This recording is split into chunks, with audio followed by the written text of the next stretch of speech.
Start. Welcome to my podcast, Trade Secrets. Thank you to Keith Munson, who does the audio, and Nate Dalul, who does the video. Today, I have a really cool guest, okay? This guy is multi-talented guy. He's an artist and a producer, Bradley Kohn, who I've known for a little minute. Yeah, for sure. And, Yeah. and he's a Brit, so we get to hear a little bit of a...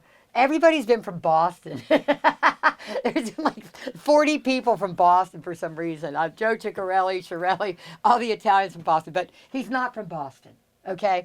I asked one question, really, and it just kind of flows from there. It's about, the purpose of it isn't like techie or anything like that. I don't know if you've listened to any, but the purpose is really that there's no one way to end up in your perfect job, right? Like everybody's got a journey, right? Yeah. So I asked one question, and it kind of flows naturally from there, which was, where were you born?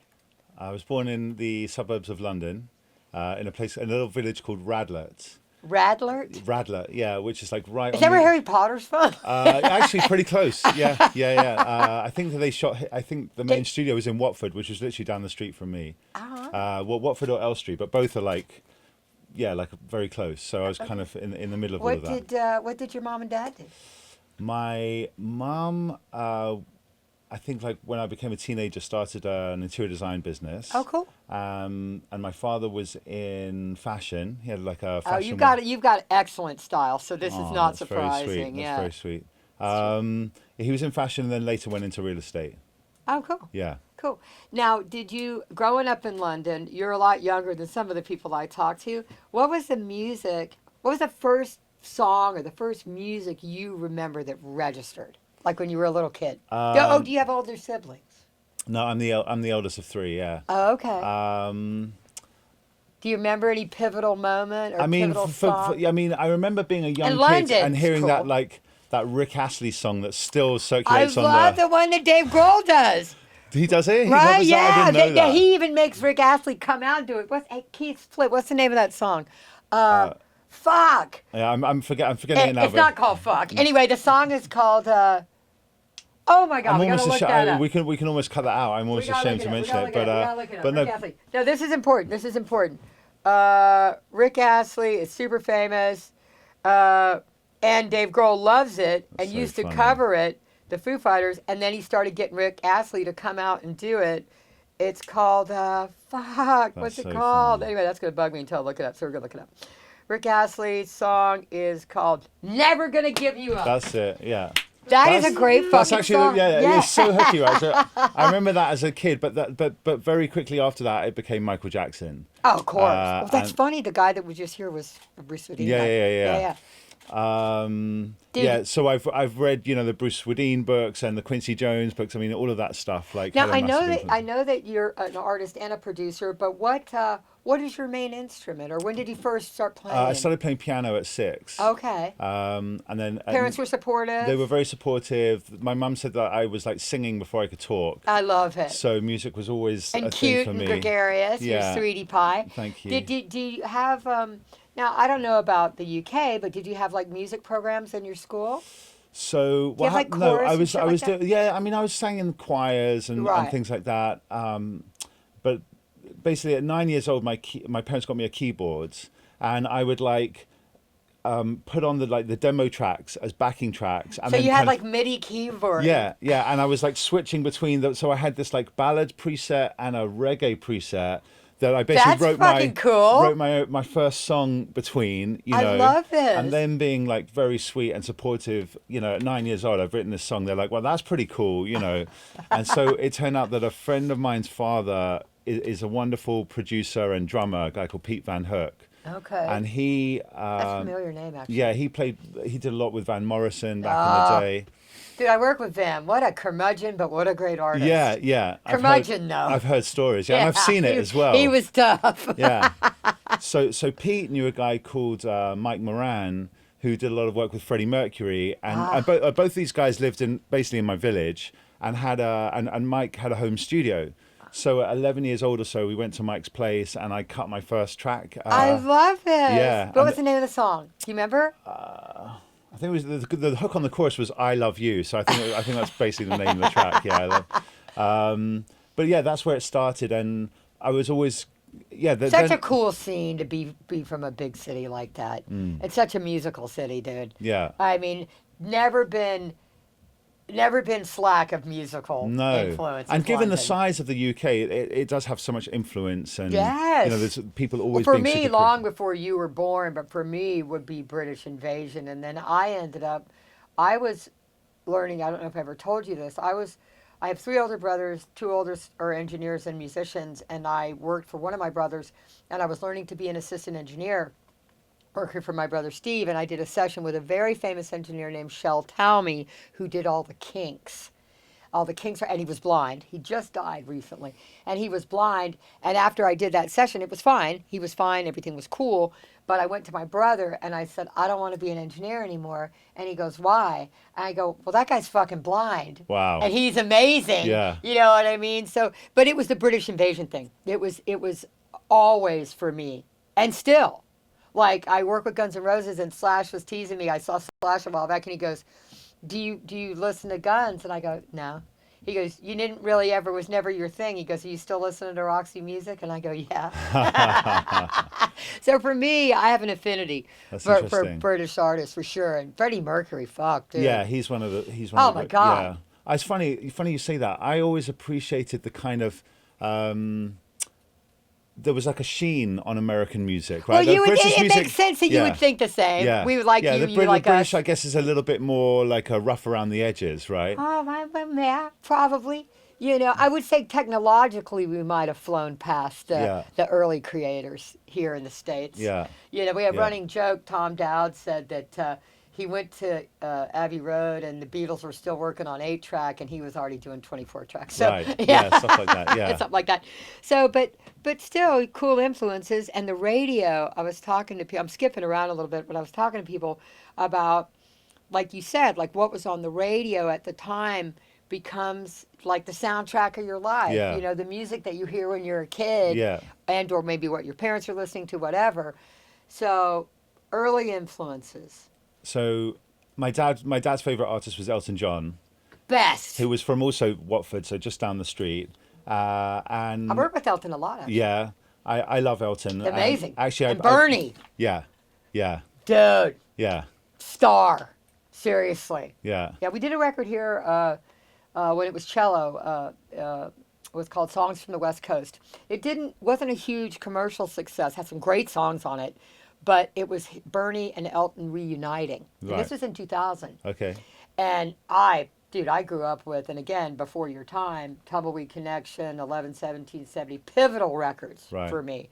But people that worked on those records, like Gus Dudgeon and people that worked on those records, for me, as a young engineering wannabe, those records to us. Is 1170 the live one? Yes. I 11, 17, 70. Yeah, I discovered that album in the last 5 or 6 Oh, years. it's so good. I love it. That and Tumbleweed Connection. I need to listen to. I don't know. Oh, Okay. dude. There's a song called Amarina that's right up your alley. Okay. Yeah, I think it's "Take Me to the Pilot" on that Yes. live. Burn It's Down the Mission. It's got everything I love about music in that song. It's Dude, that's so a great cool. fucking song. But it's like it's got a choir, it's got strings. yeah, but the live version that you're talking about, Oh. it's like a trio with some backing singers, yeah. right? Yep. They're all like going for it. The sound, it's just so raw. It's so passionate. It's wonderful. His musicians, Davy Johnstone and Dee Murray. Yeah, I love that album. Dude. I love that. album. Anyway, so So that's so Elton and then Michael Jackson was huge. He was like a, you know, just a larger than life, right? He was like a real superstar. a Like true superstar. yeah. And what a showman. yeah, Great yeah, singer, yeah, great musician. You know, people don't realize what a talented musician Michael was. Michael was an amazing piano player. right. I didn't know Like that. sick. Right. And keyboard But player. the other thing that I guess that from that time, which is nice to reflect on, is there was no social media, there was no internet. So, and particularly Michael Jackson, I remember being excited to come home from school because at 5 o'clock they were going to preview or showcase his new music video. You know, and you'd like, Oh yeah. do you know what Dude, I mean? I It was like, remember when I saw the Thriller video the first time, how scary it was. It was like, holy crap. Yeah. And MTV, what year were you born? You're young. 81. Okay. Yeah. Oh, and MTV was 81 or 82. Something I think like it that, started yeah, right yeah. there. And the song I remember, well, one of the early videos, one of my favorite bands, you'll laugh when I tell you this, was Aha. And the song is Take On Me. Right. Oh You yeah. remember that song, Yeah. Swedish band? And the video was a record-breaking video because it was you've seen it. It was pencil and drawing, and then they come to life Cool. from this like pencil drawing. I think on I MTV. remember the one you mean. Oh, Dad. Was Aha Trevor Horn? Probably. Okay. Yeah, but the song, the singer, he's still alive. I can't remember his name, but they're Swedish. But he hit the highest note I think I've ever heard in Take on Me. I mean, poor Keith, I subjected him one day. We listened to 52 covers of Oh, Take wow.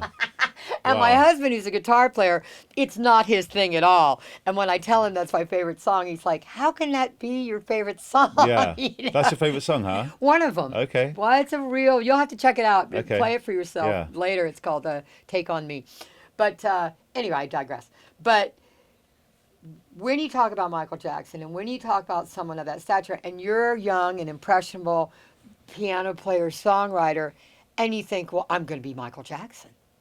Right? Yeah, you think well, I'm I going to used be a star? You know, I don't consider myself a dancer, but you know, as a kid and as a teenager, you know, I'd like try and do the dance moves. Dude, he was and a badass. all of that, you know. And then I guess as I got into my early teens, I started getting into rock and roll more. You know, like Bon Jovi was kind of the gateway drug. Amazing. And then Gateway drug, I love that. and then Aerosmith and I mean Aerosmith were a big one for me. So Steven Tyler, I good. think, is like one of the Dude, greatest. he's such a badass. Yeah. And the whole band. And And then like you mentioned Slash, like Slash, you know, seeing Slash, Sweetheart. just but also like seeing that guy play the guitar, you know, with the top hat and the like open leather A jacket, and persona. just that like Yeah. captured me, you know. And then those Yeah. like those super melodic solos that he would play, beautiful. you know. He did a blues record a couple years ago here, and he had the guy from AC/DC come in, and they did a cover of the Howlin' Wolf song, The Killing Floor, which Led Zeppelin kind of made famous. Zeppelin did a cover of it, but they did it in studio too, and I've known him a long time. He was one of the first things I booked as a manager was Appetite, and I love So Slash. cool. I love all of them. Saul, incredible Yeah. person. Wonderful guy. But I was watching him play, and then I said to him, I said, I might not listen to Guns N' Roses all the time, but I could listen to you Yeah, all the time. yeah, Dude, such a phenomenal player. And Yeah. such a creative player. Yeah. Duff, too. Duff is actually a badass guitar player who shifted into bass because that was what they needed in the Interesting. band. And Interesting. nicest guy. yeah. Smart guy. And really good musician.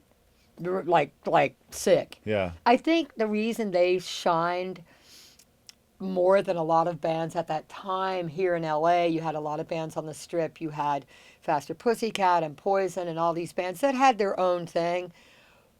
But Slash and Duff and Steven Sadler, the drummer, and Axl as a singer, they were a next level of musical ability, Right. and musical talent. And cream rise to the top, hopefully. right. Hopefully. If you're Yeah, lucky, yeah. talent.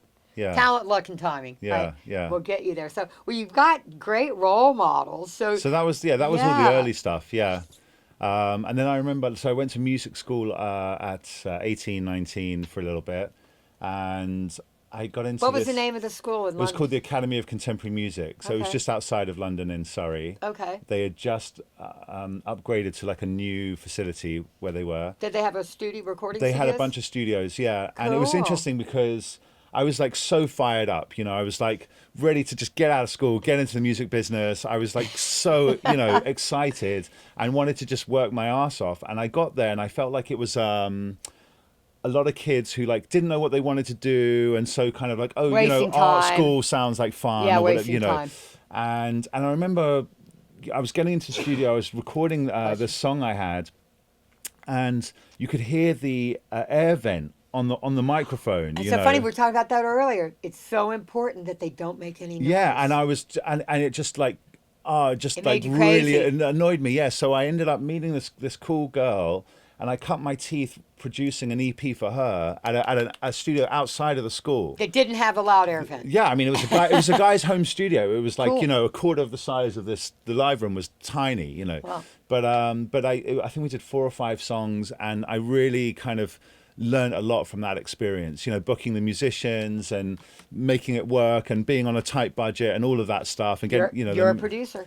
So that was that was a great experience for me. And I remember also at that time a big influence on me. There's an artist from Buffalo, New York called Annie DeFranco. Oh, I If you know know her her. very well. What a great singer. Yeah, and I just loved her poetry and her songwriting and the way she would frame ideas in her She's lyrics, you know. amazing. And then I loved the whole story of her starting her own label, Yeah. Righteous Babe Records. Yes. And so she was a big influence on me, kind of, you know, my like late You know, teens. I'm gonna give you a short list of people that you need to check out. One of them is a female singer much prior called Laura Nero. Okay. You need to check her out if you like Annie DeFranco. Okay, cool. You'll dig her. Anyway, yeah, Annie DeFranco. Yeah, Buffalo. You know, other great band that came out of Buffalo is the Goo Goo Dolls. Oh, really? I didn't know they were from there. Yeah, they're from Buffalo, and Johnny's a great songwriter. I've got a funny story Great about singer. So probably like millions of other kids of my generation. With my first girlfriend, our song was Iris. Iris, of right? course. Such a romantic song. I just saw John. Actually. Yeah, yeah. I know you. I think you mentioned once before that you guys Yeah. are friends, Yeah, right? he's great. And 10 years later, Pete, the guy who I mentioned, Pete Van Hook, Pete yeah. Van Hook, yeah, who I adore and love, and I'm so grateful to. He's the founder of the Live from Abbey Road TV show. Oh, amazing. And so I remember maybe 10 years or so later, so I'm, you know, my mid-20s. This is my version of Live from East West, by the way. That's great, it's great. The Goo Goo Dolls were playing that song in Studio 2 in Abbey Road. Oh, my God. And I remember listening to it, being there and just thinking, wow, like, you know, the Picture emotion stuff. I had as a Yes. 15-year-old or whatever, and now seeing You know, it. it's funny. You know, he's written so many songs, and he's known for that song. And he might have said this in an interview, but he confided to me one time that, you know, because that song was always going to be for a soundtrack, and he struggled initially, you know, like all songwriters, they have block or, you know, and he said, and then one day it just, bam. He said it was just, he was obsessing and overthinking, and he said, fuck it. I'm just gonna and it's such a huge song, and Yeah. you know they started out as more of a metal punk band, Right. and they were on a label called Metal Blade that kind of fucked him over. No offense to Metal Blade, but yeah, and he's been on Warner Brothers for a very, very, very long time. But I just saw them at the Greek about a month or so ago, and dude, he sounds better than ever. Bobby Great. sounds better than ever. Great. His chops are better than ever. He did a record here. Did a record here. Did that Christmas record here. Wrote that song "Better Days." Came out on. But he is such a. To you, John, you're going to be on here one day. Such a great songwriter and a good inspiration. Annie DeFranco, people like that, just grassroots artists. Yeah, yeah. You know, Yeah, I loved that. I loved it. Buffalo, you know, when New York is not. it It's sounds, I mean, you know, she It's not talked, like London. It's No. a kind of a. I mean, it's nice now, gentrified now, Buffalo. it but went it's through a a hard tough time, right? industry town. Yeah, yeah. It would be kind of like being from Birmingham. yeah, right. Okay, to Yeah. give perspective. Yeah, yeah, Which great town, but yeah. Yeah, tough, different. tough town. yeah, Middle working class, not wealthy, Yeah. not fancy. yeah, yeah. Yeah, yeah. You know. Yeah, There you so went to music school, came out of there, and was a bit disillusioned by, like I said, like these kids who I felt weren't as serious as Weren't I applying was. themselves, yeah. And so it kind of nudged me a bit away from. Not that I like stopped being an artist, but that's where I really kind of identified more as a producer at that time. Yeah. And so when I came out, I set up a studio, and I thought, right, I'm gonna like, you know, record Find people. artists. Yeah, find artists, develop artists. And Good. I Don't give that up. Keep doing that. I was pitching again, like I was probably 20, 21. I had some friends who were in this great band. They were all really talented musicians. It was like a soul band, and they went on to work with, you know, Mark Ronson and Amy Winehouse, and like, Amazing. you know, they all kind of went off and became session players in the end, or a bunch of them did. But anyway, I was pitching to produce this band, and their manager at the time, he was like, you know, I don't think you're right to produce the band, but I think you've got talent, and I think we could do something. And so he Or started. maybe you didn't have credits enough at Yeah, the time. yeah, or something exactly, like that. exactly. It might not have been personal. Yeah. So he started mentoring me, and he had a knack for What's his finding. name? Joel Bogan. He Okay. had a knack for finding young, talented guys and kind of developing them. And unfortunately, or fortunately, I don't know. He again, part of his story was these young, talented people would end up falling out with him right at the time when they They started make to it have big. success. Yeah, So that's a happened common It thread. happened with the band. It happened with me. It happened with other people. That's a I common think that thread. he. But anyway, so he was like a real hard taskmaster, which I think is common And for maybe this. they outgrew him. Yeah. Yeah. But anyway, I remember like being in Abbey Road years later and, running my sessions and the engineers there not even like labeling like the buses on the Pro Tools and stuff. And it was like little things that he taught me, that I thought was really valuable Yeah, later. details. Yeah. Man, well, that's funny. They should be on their game more. Yeah. Yeah. So anyway, I'm grateful for, even though it was, we had a kind of Rocky. a rocky road. But I remember he was always getting me to, go out to gigs and find artists for us to develop, and it was again funny that lots of the artists that I brought back, he was like, he kind of vetoed, and they went on to have success. So I mean, Maybe you should have just listened to you. well, I'm one just of the, I mean, saying. there was a lot. There's probably at least a dozen, but the big one was Ed Sheeran. Oh my And I God! remember him saying, "Who's going to want to listen to like a kid, about a Redheaded kid. a ginger kid with a loop pedal?" It turns out billions Well, of people. hello, You know. Well, what we learned from this, and what I'm hearing, is that you have good instincts. Thank you. That's what I'm saying. Thank So, you. yeah, and you hear, and I've witnessed it myself many times. I was, every time the phone rings, it doesn't matter who's on the other end of the phone. And to your point, it's like just because he didn't know who Ed Sheeran was and couldn't visualize it, probably should have just really listened to his voice. Yeah, Probably I mean, the should other have thing listened was, to his ability. I remember I saw him in, I think the place was called the Drunken Monkey or something like that. I It was wanna like go there. a little pub in Camden. I think that was the name. I want to go to the Drunken Monkey. Yeah, you'd fit right in. And yeah, there was definitely less than 20 people in the room, but he was But was the way really, he affected was the compelling. people in the Yeah, room. exactly. Yeah. That's the word, is compelling. And I think more people, and if if people that are listening to this or hear this, what they'll learn is go to live shows. Go see how an audience responds to an artist. It's Definitely. obviously about the song. Yeah. It's obviously about how music affects you and what it makes you feel and how you relate to the song. Because, I mean, music, without question, is my favorite thing ever. But if there wasn't someone to capture it, no one would hear it. Yeah. If there wasn't an engineer or a producer or someone guiding the train. Yeah, I mean, ultimately, I think music is a communication mechanism, right? And if people are responding and feeling that communication, that frequency, You've got that's something. what it's all about. Yeah, you know? you're doing something right Yeah. if it's affecting people. The song, I agree with you. The song is the most important thing. It's the delivery. It's the message, Yeah, right? yeah. And ultimately, it's about how it makes people feel. Are you stirring some emotion in And someone? our job is to capture it as best we can and not fuck it up. Yeah, Like yeah. not overproduce it or over plug in and crush it. Yeah. Crush that vocal or Yeah. crush that thing and take away the life of the thing, which, by the way, I mean, I love recording studios, obviously, and I love equipment, but it's about honoring the song. Totally. Yeah. Totally. I mean, I remember in my early days, my early 20s, when I was learning from this guy, Joel, he knew what he wanted to hear, but he didn't always know How to communicate. what the technical process was on the engineering side. He Okay. understood the arranging and the musical stuff Gotcha. well.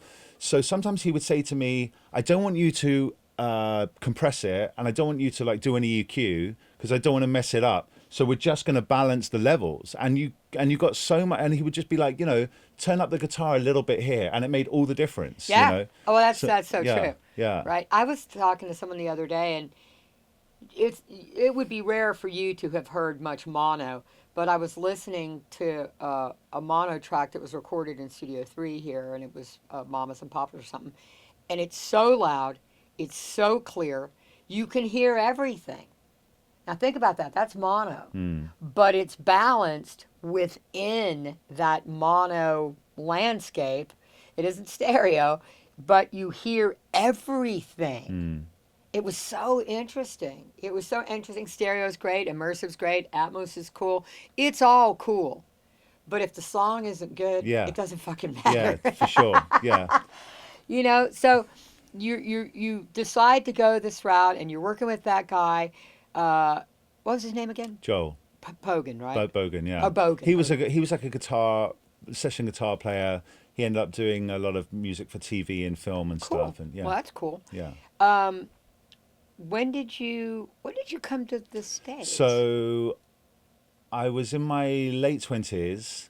I had got an engineering gig. They had just said they wanted somebody who was like from the kind of, live music world, so understood recording instruments and Pro Tools and that sort of stuff. They didn't say who the band was. It was I don't know even how we got connected, but it was basically for this band called Pendulum, who were this great drum and bass. They were kind of like the next evolution of the Prodigy. Got it. Yeah, so electronic music, but done in a band format, and it was a bit more drum and bass, a bit less electronic than the Prodigy.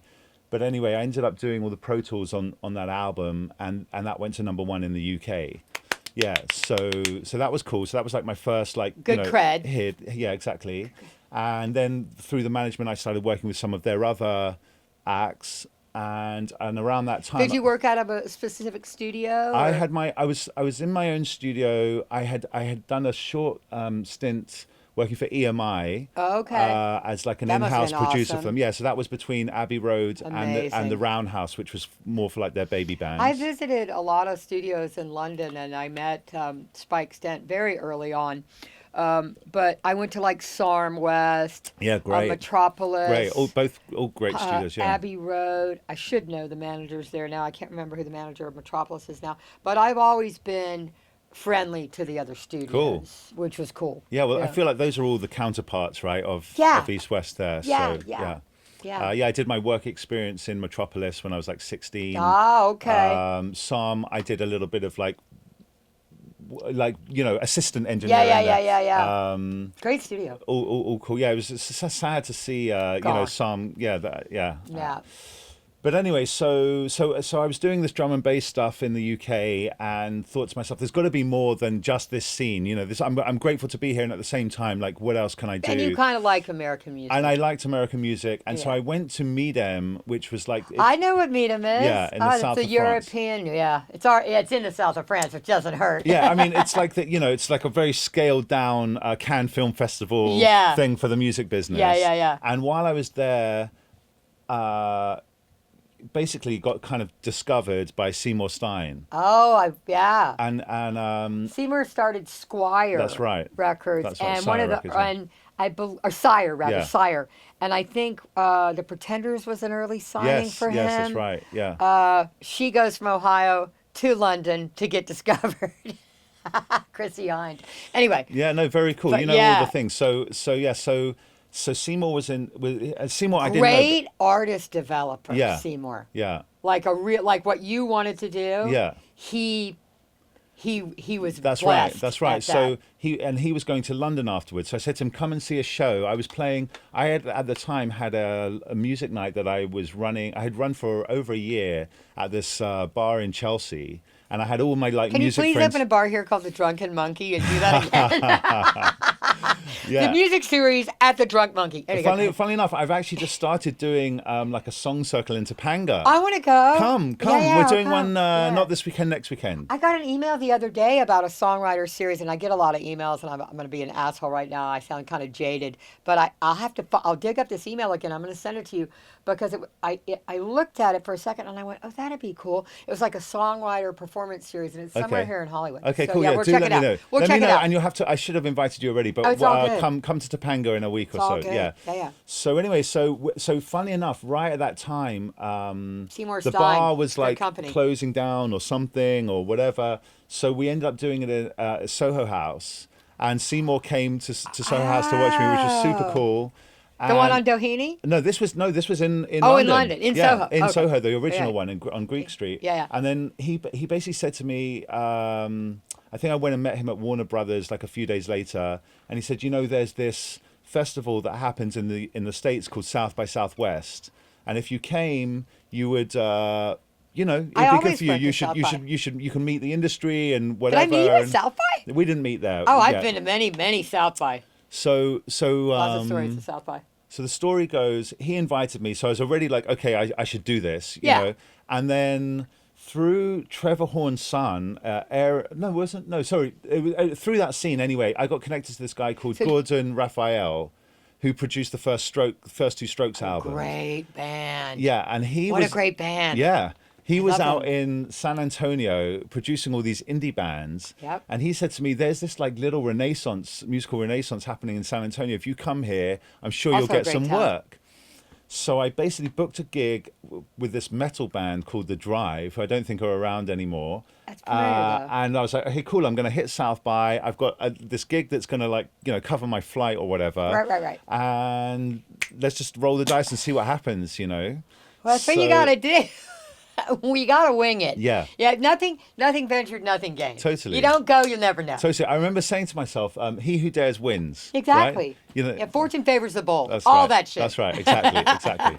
So My motto, personally. yeah, so I went out to Texas, and basically Seymour was like interested in me. I didn't really know What he wanted. what you he to do. wanted. He put me in Willie Nelson's studio with an engineer and just said, let's see. I was like, does he want me to record demos? Does he want me to, so I ended up like doing a bunch of demos. Oh, And, okay. Like singer-songwriter yeah, stuff. there was no real direction, but it was the start of a long relationship between us, and he ended up, I guess, being more of a mentor. Like the deal. Talented guy. Yeah. But that was basically how I came out to the States. Oh, okay. Yeah, and so during that run, I, word of mouth, meeting people, whatever, I ended up producing a bunch of different artists around the place to kind of fund my trip. Right. Yeah. And one of the great ones which I really enjoyed was I met this lady who I think did PR for a small label out of Seattle, and Okay. she connected me with this artist called James Germain, and I ended up producing him in a great studio called hold on, Where was it? it was Bear Creek. Oh, yeah. Yeah, super nice, and he was a great songwriter. Again, he wouldn't call it Annie DeFranco. I think he was into Elliott Smith and people like that. Yeah. But Ryan Adams, Annie big DeFranco, influences, like all of that kind of thing. Yeah. Great song. Ryan Adams done a lot of records here. Really? Yeah. He's an interesting character. Nice yeah. guy. Yeah, I like it. I like a lot of his work He's as a well. talented guy. Yeah, so that was great. I remember just. And Trevor's engineer ended up being this guy, Michael Perfit, who's a really good friend of mine. Trevor is a tough guy. Was a tough Are you talking about producer. Trevor Horn? Yeah. Yeah. He was a tough producer. He's a great producer, but he could be a taskmaster. He could be Right. kind of hard on his engineers. Yeah. And this guy, Michael Perfit, who ended up working with Pat Leonard, who came away from the Trevor Horn School, ended up working with Pat Leonard, did a bunch of stuff with Pat Leonard here. A very talented guy, Michael Perfit. Oh, I still work with him all the time. He works with Jeff Russo, the composer. But Cool. Michael Perfit Cool. came out of that Trevor Horn Yeah, School. I only met Trevor briefly a couple of times, Tough and guy. he always seemed to. Yeah, he seemed quite edgy to me, but Great, though. yeah, well, I love The the way he did proof with is in the Seal pudding. and- Yeah, dude, you're kidding. Yeah. I love Seal. Yeah, Yeah. there's a lot of cool stuff. So, yeah, so then So you're covering your get. so I'm starting to make my way out here. Basically, had six months of just like the best time. Traveling around the States. I was in New York. I was in LA. I was in Seattle. I was in Texas. New York was the only place I didn't get work, but it was the place that I felt most connected. Like I really like the spirit of the city. Yeah, it's got a great I was energy. meeting amazing people. I was around. Manhattan has great energy. I was around amazing people. In fact, I And remember. good studios. The only studio at that time I went to was Electric Lady. Yeah. Was it Michael Brower, I think, invited me in? Uh-huh. Yeah. Great guy. He's amazing. I love him. I love his work. Yeah, he's great. He's a good friend, actually. Lovely guy. He's amazing. I really Yeah. love his work. Sweetheart. So yeah, so that was super cool to and I remember it's so funny because I was born in '81, right? So there was already cassettes, and then everything moved to CD. Yep. And I remember, I think it was after my meeting or before my meeting at Electric Lady, I had half an hour to kill, and I'm sitting in the lobby, and they said, "Oh, do you want to put some music on?" And they've got like a load of vinyl records. And I put on some music that I know. I think it was like Jeff Buckley and Neil Young. Ah. And I'm listening on these vinyls, and I'm like, what have I been doing my whole life? Why have do I they been sound so Why have good? I been listening to CDs? This is I amazing. love that you you're know? saying this. This is so important. I was shocked at Vinyl sounds better. how If in immersive. doubt, it's Yeah, it really. I was like, wow, it sounds so 3D. I feel so much more in the in the experience. So that was super cool. So thank you to Michael indirectly for that experience. Yes, That I was, love that. yeah, that was very cool. Yeah, So, we need to do that. We have LPs in our office, Yeah. but I think maybe in the lobby we should stack up. We should get a turntable and stack up a bunch of vinyl. But then people might just scratch up our records. But we'll see. maybe, yeah. She put it on for me anyway. I picked Yeah. them. She put it on. So, Nice. but anyway, so after that experience of going back to the UK, I was like, I've got to get out to the States. Like that, it was awesome, you know, and I loved it. And so I did, and I think it was on the next round. I was pitching for this classical project that I didn't get, but in that process I was introduced to you Uh-oh. because I was looking for a particular piano. Oh, So I okay. think I came here and I got a somebody introduced me to the people at Capitol as well, Yeah, to Paula, who we love so much. but I remember everyone was very sweet, but you were very special. And, you know, when Special ed. no, you were just, you know, lovely energy. It was a great meeting. And then I remember, it must have been 6 months later, I ended up coming in here with my first project. Yeah, and then we started hanging out. We hang out with Lexi, going to barbecues. Yeah, that's whatever. right, that's You had right. your motorcycle. You still have your motorcycle? Yeah, I do. I still ride bikes. Yeah. So you split, and now you're back again, I think. Or That's right. Yeah, So in 2021, COVID was tough. It was the middle of COVID. I had an apartment in West Hollywood, and I sold it with the plan to move to Topanga because Okay. I've always liked Topanga. Great. I lived in Topanga for a while. Oh, really? Yeah, I loved when riding I was married to motorcycles. my first husband.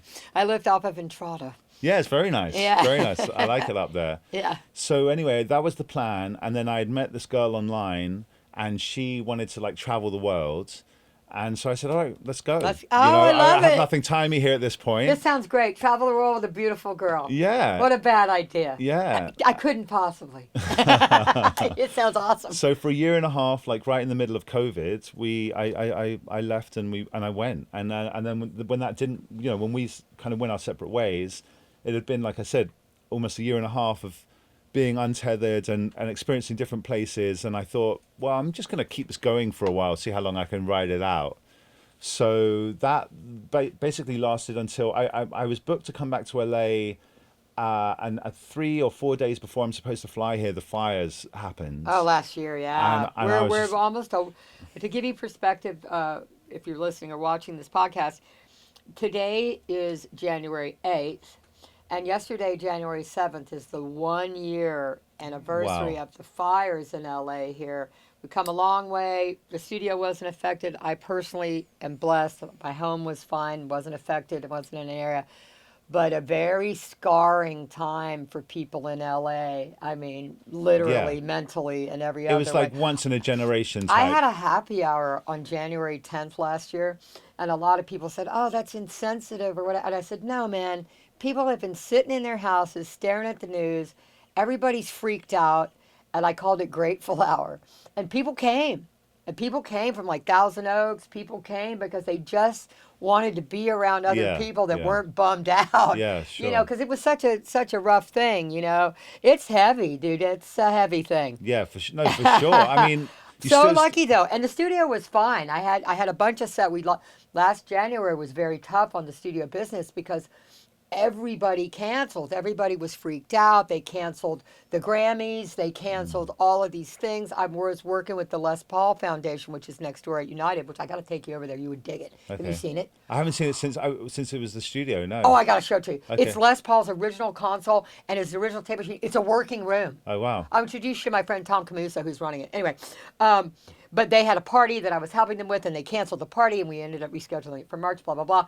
But, you know, everything is fine, okay? And I would be telling people, like from the UK, I'd be like, Los Angeles is a big place, Yeah. okay? I'm But not near the looked like- fire. I mean, so I wasn't. So Yeah, it obviously, looked like I the city- obviously didn't fly in. You know, while Yeah. while the city was on fire. But from outside, it looked like the city was surrounded Yeah. because it wasn't just the Palisades; it was Pasadena, and it Right, was so like you had the Altadena. east side of town and the southwest side crazy. of town. So Yeah. it did look like that. But I'd be talking to people in Manhattan, and I was on a Zoom, and this is going to sound insensitive, but I'm not. But I was on this meeting, and this woman's like, "Oh, you know, well, it's just so dangerous." I go, "The Palisades is 40 miles away, or 30 miles away from me." Right. I go, "Altadena is 25 miles away." Yeah. I go, "Here in Hollywood, other than the small fire that they had near Yeah, Runyon, yeah. which was out immediately, That's thank crazy. God." I go, we were not affected down here. Surely the smoke. Oh and yeah, all no, of we that. were Yeah, affected, yeah. but I didn't want people not to come to LA. I'm Yeah. like, we need you to come. Yeah. We need you to come work. It's okay. You can come. Yeah. You know, there's no fire around here. It's all right. Yeah. You know, but people were just freaked out because you see stuff on the news and you get freaked out, but people don't realize LA's really big. Yeah, no, it is. It's huge. It's huge. So the irony Thank is God. like, Thank God. 2025, I think was, Yeah, you know, it started a year, off with a negative for sure. yeah, but also it was like a lot of people leaving LA. Oh yeah. And People sold their houses. A lot of people who weren't affected by the fire sold their houses and moved. Yeah. And said, "Fuck it, I'm out." Yeah. You know, yeah, it was crazy. Yeah, I think so. I think that there has been, you know, between COVID and the fire. Oh God, yeah, it's like, please give us a break. Yeah. Fuck. So I'm hoping, you know. 26. Yeah, This is the year. Well, I feel good about this year. I do too. Yeah. Maybe I'm just naive, but I'm optimistic. Yeah, Yeah. That's great. So I'm back, and it's been wonderful, you know, reconnecting with you and other folks. And Now, are there any artists that you got your eye on? Anybody we should check out? So while I You was got your finger on the pulse. while I was traveling, there was a kid in the UK who I was really impressed by. We were talking about doing something, and I think, you know, he's maybe gone and done it in a different direction. But a kid called Kaidi Akanibi. Okay. He's a jazz saxophonist. Okay. But he also sings and plays guitar. And we were talking about doing a kind of Jeff Buckley-esque record. Very cool. Yeah. I think that would be well received. Yeah. I really do. I think there's a whole generation who needs to be introduced to Jeff Buckley, Elliott Smith, all those kinds of things. I'm lucky all those people worked here at one point in time, and I didn't even know who they were at the time because I didn't know them. But that genre, that type of music, that's not going to go. That's Yeah. never going to be not good. You Yeah. know, it's great stuff. Yeah. Talented, and if he's a saxophonist, I mean, how cool is that? He's great. I mean, Did I take you to see my friend Katya Reicherman? Have you seen her? I know Katya, and she was So at that gig good. we went to at Yeah, the the Baked Baked Potato. Potato. Yeah, she's badass. She's a really great saxophonist. I think I saw her She could first use your play at help, vibrato actually. Yes. years ago. Yes, she's so good. But she'll play for you. Cool. Like that people, I think, and that's something I want to mention that people might not realize, session players, it doesn't matter how famous they are or anything else, they're for hire. Yeah. The same with engineers. You know, Yeah. you're for hire. You can hire Bradley to produce and work on your record. Seriously. Yeah. And that's important to mention because if you're some kid and you're sitting somewhere in a smaller town or smaller market, you're like, oh, how am I ever going to do it? You know what? Save up $500 and make a phone call. Totally. You know, because Totally. you could probably get someone to work on your stuff. Yeah, no, totally. You know That's a what really I mean? good And point. people don't. They think, oh, it's the unreachable Yeah. star. Yeah, that's a very good point. Yeah, but we're all, you know, working musicians, working creatives. You're available. Yeah. He's available. Yeah, thank you for that. Thank you for that. Absolutely. And if you can't find him, you can call me. Yeah, and I'm he's on right. Instagram. Yeah, exactly. Creative Ninja. Yeah, I do. I've always loved that name. Thank you. It's the best. Thank Creative you. Ninja. So, you're back in LA. You're living in Topanga right now. I'm in Topanga right now. Yeah. You're doing this series. Yeah. So it was just, I've got a friend. He's kind of like a community figure there, and I said, you know, I want to do something cool to kind of community. like integrate with the community. And he was like, you're so good at music, why don't you do like a music thing? You know, he saw me play at a party once in Ojai where I was just jamming on the piano and everyone was singing along, and we were playing like, you know, Sting and Elton songs and stuff like that. And he was like, you should do something like that. So I've done like 2 or 3 now. I think I've done 3. I'm going to introduce you to a friend of mine, also a Brit. Her name is Victoria Scott. Okay, I don't know. And if you her. haven't met Okay. her, she has a sister named Zoe. I Zoe met them, Scott sounds familiar. Yep, I Okay. met them years ago with Jim Scott. They did a record here in Studio 2 years ago at Cello. I've stayed friends with them. Zoe lives in Malibu. Victoria was living in Topanga. Her boyfriend, Alfonso Rodenas, a very, very well-known engineer. He's from Spain. He just moved back to Spain like a week ago. But I think Victoria is still in town, and they had a band called the Blue Turtles. Okay. And they would play Topanga Days. Okay. Yeah. But she is a singer, songwriter, guitar player. I'm gonna introduce you to her. She's fucking cool, and Zoe's cool too. and they're homegirls, and they're Great. close, and they're Brits. Great. I love your connects. And they're London. I love your connects. In fact, speaking of connects from you, and speaking of, I was talking earlier about just bringing up the faders, Yeah. I remember I had this engineer that I used to use all the time for my productions here, and he moved out of town and went to Alabama or somewhere like okay. that. And I said to Candace, I need an engineer, and you connected me with Jared Scott. Oh yeah. And I loved him, and he was like, kind of a crazy guy. Yeah, he's a crazy guy. But I remember taking the Pro Tools sessions back to because I would mix at home, and I would just like level it out, and it would be. You didn't have to do much. Yeah. But that's the desirable thing. If it's well recorded, the mix shouldn't be that hard. Yeah.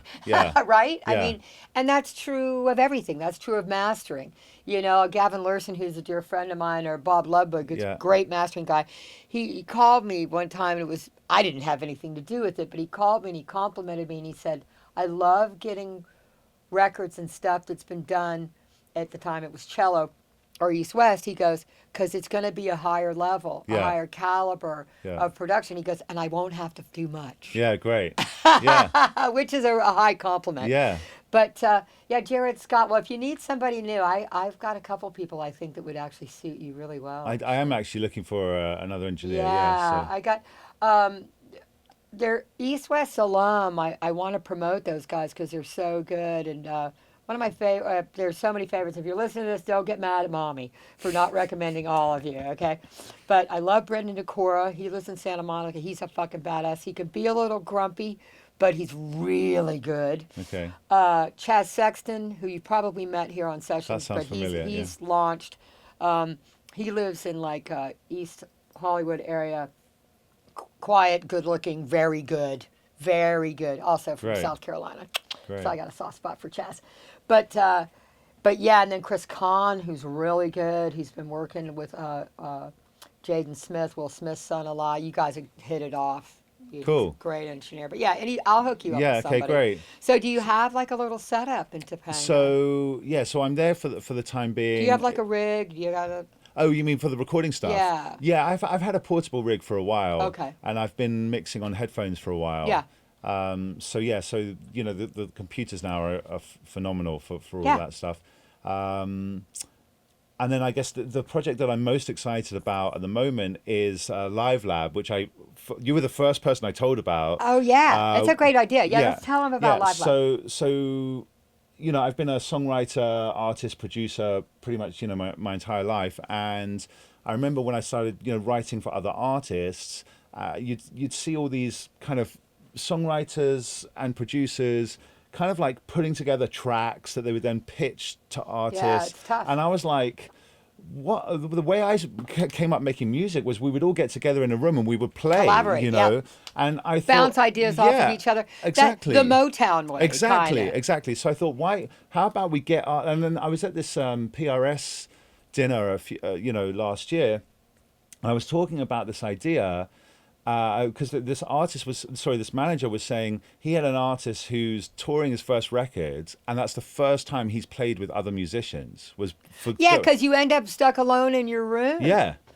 Somber's an interesting example of that. I think he's an incredible talent, but until he kind of came out, he was in his room. Yeah. By himself. So I was thinking, well, how about we take these younger artists and put them back in the room with musicians of whom you've been referencing, right? All these incredible players here in town who have played with everyone from, you name it, Michael Jackson to Kanye West, to anyone that needs musicians. These are the guys that they call on, right? Yeah. So they've played with everyone. They understand the the wrecking nuance. crew, as it were. Yeah, they understand the nuance of making records, but they're not necessarily the songwriters. They're not the the guys that get called in to do the top line or whatever. But they're the players that can take that production to the next level.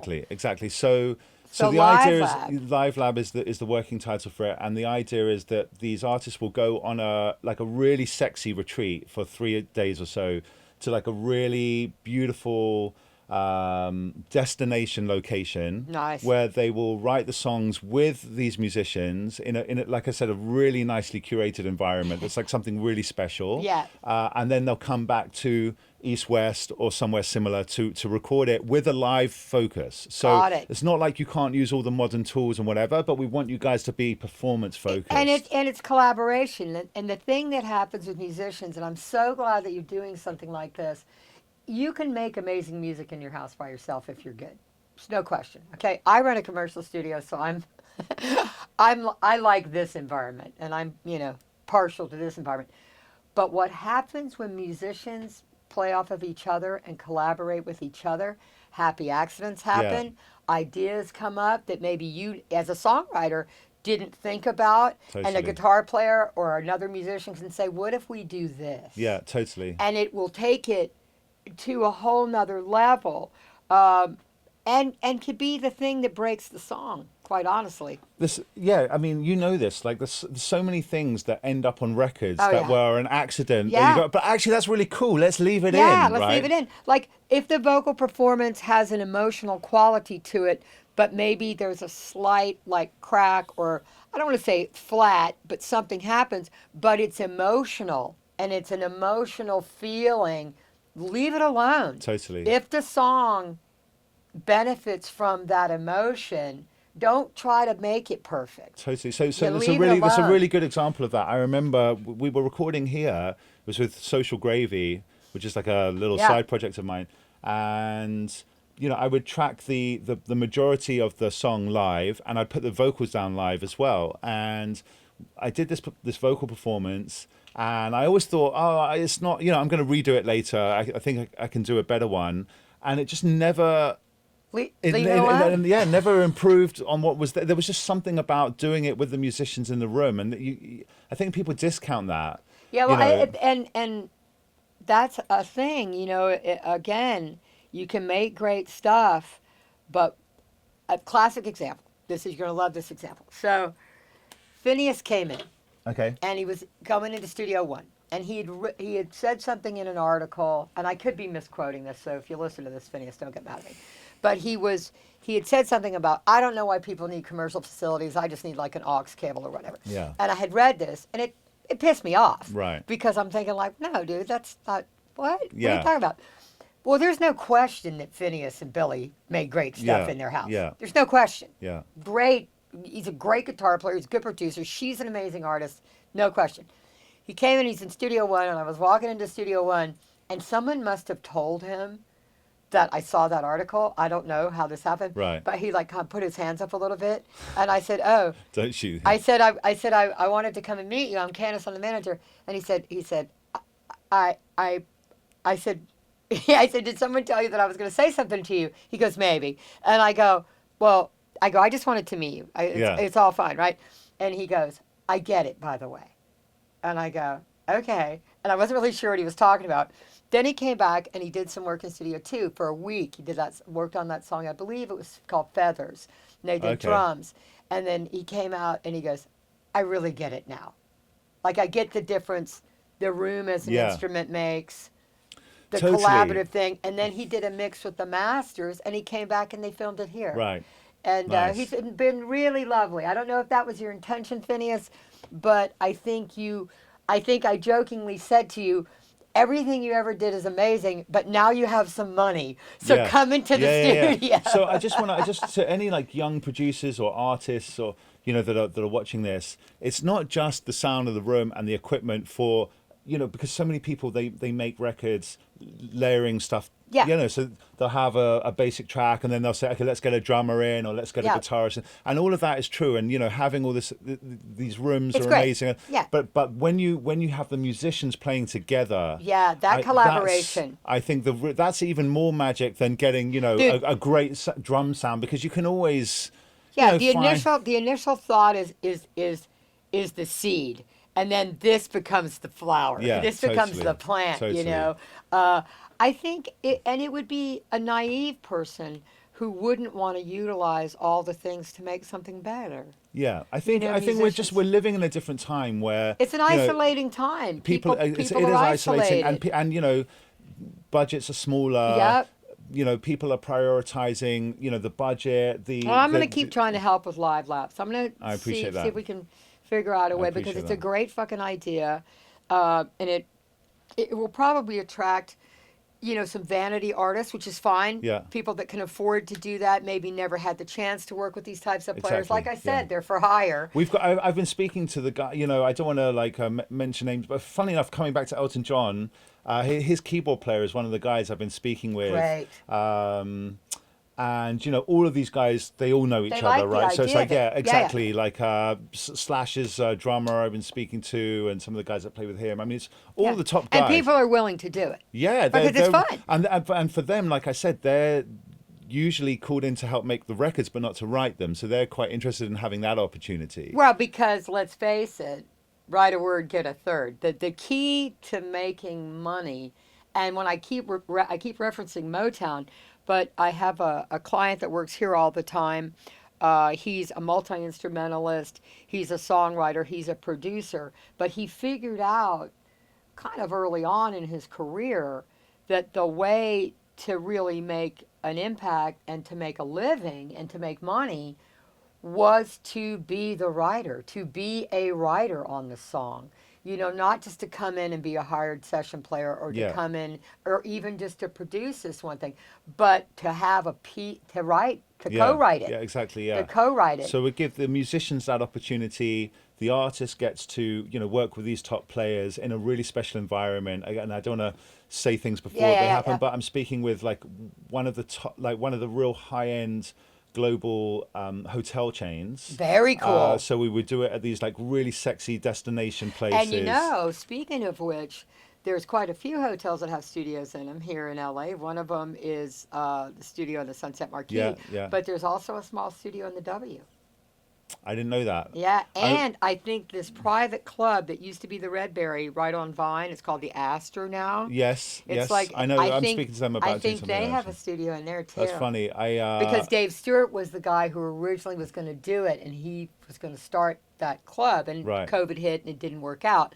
But now it's called the Astor. That's right. Yeah. And there's a studio. I didn't know. There's a really nice studio in there. Yeah. Yeah, and I gotta look up my connect. The woman that was my connect there left. Yeah, that's right. She just cool. Ari. Yeah, really cool So lady. I'm speaking to them because I do the coaching. I do coaching as well. So I just did some stuff for Soho House, and I'm speaking to the Astor about doing it there as well. Yeah. Well, that's a great idea. The Astor's got a good studio though. Cool. Talk But to yeah, them. so the thing is, I was thinking of separating That's a Hollywood experience. the writing from the recording part. Yeah, so you could. because otherwise, yeah. Well, that's the thought, anyways. That if there's the opportunity We to could capture capture it, the but- kernel. I mean, yeah, you could capture. no, we would. But I Yeah. think for the actual to take the pressure off. Yeah, true. Yeah, because that is a thing. People can. Because the pressured. initial idea was to come into East West and to just put them in here and just go. I But like think- this. I like this new. Yeah, that was Grad. Pete that gave me that, because the Live from Abbey Road guy. Yeah. He said, when you take creatives somewhere different, somewhere special, Out of their element. exactly, it inspires something different out of them. Yeah. And if you've taken the artist and the session players somewhere that's new for all of them, Yeah. then they're on this shared journey together. Yeah, and they're having a fun vacation together, basically. Exactly. Yeah. Oh, that's cool. Yeah, so that I'm super excited about that, and I'm just kind of in the weeds of putting that together at the moment. Well, I love that you're an entrepreneur. I love that you're a musician first and foremost. Thank you. Yeah, and a songwriter. I don't know. Are we? How long? You tell me. I'm happy. How long to... we been talking? It's 5 to 3. Perfect. It goes Perfect. really quickly. Yeah, it does. Yeah. But there's so many more things we could talk about, and we'll have to do a part 2. But Bradley Kohn, thank you for being Thank here. you, Candace. So the ideas are: keep writing your songs. Everybody's for hire. Yes. Yes.